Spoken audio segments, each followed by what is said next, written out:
हरिओम श्रीराम अंबज्ञ। मी संजय सिंह जोशी, कालिका मंदिर केंद्र नाशिक। बापूंचा अनुभव एक मी तुम्हाला आता सांगतो की मी ज्यावेळेस वैजापूर येथे स्टेट बँकेत होतो तर त्यावेळेस माझं स्केल 2ची इंटरव्ह्यू होती। त्यासाठी मी नागपूरला गेलो होतो आणि नागपूरला गेल्यावर मी माझ्याबरोबर माझ्या बॅगेमध्ये बापूंचा फोटो, सिद्ध फोटो हा नेहमी ठेवायचो, कारण उपासनेत खंड पडायला नको म्हणून तो नेहमी माझ्याबरोबरच बाळगायचो। तर मी इंटरव्ह्यू झाली माझी तिथे, इंटरव्ह्यू व्यवस्थित झाली। नंतर तिथनं मी निघालो लक्झरीने निघाल्यानंतर ती लक्झरी बस एका ठिकाणी थांबली जेवणासाठी। तर तिथे थांबल्यानंतर मी पण थोडा खाली उतरलो। नंतर पण ज्यावेळेस बस निघायची वेळ आली तर माझी बॅग मला तिथे दिसली नाही। मग ती बॅग तिथे हरवली होती। त्या हरवल्याबरोबर मला खूप वाईट वाटलंच की आपली बॅग गेली कुठे। त्या ठिकाणी ते मग पोलीस कंप्लेंट वगैरे पण केली, पण त्याचा काही उपयोग झाला नाही। मला गाडीने तसंच पुढे यावं लागलं। पण कालांतराने काय झालं की माझ्या त्या बॅगमध्ये क्रेडिट कार्ड होते, बापूंचा फोटो होता।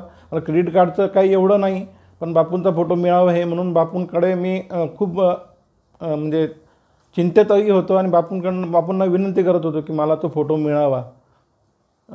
तर एक दिवशी आणि त्याच्यामध्ये माझं औरंगाबादचं एक पत्र होतं आणि त्या पत्रामध्ये औरंगाबाद ऑफिसचा माझा नंबर होता, त्याच्यात माझा नंबर नव्हता, काही नव्हतं।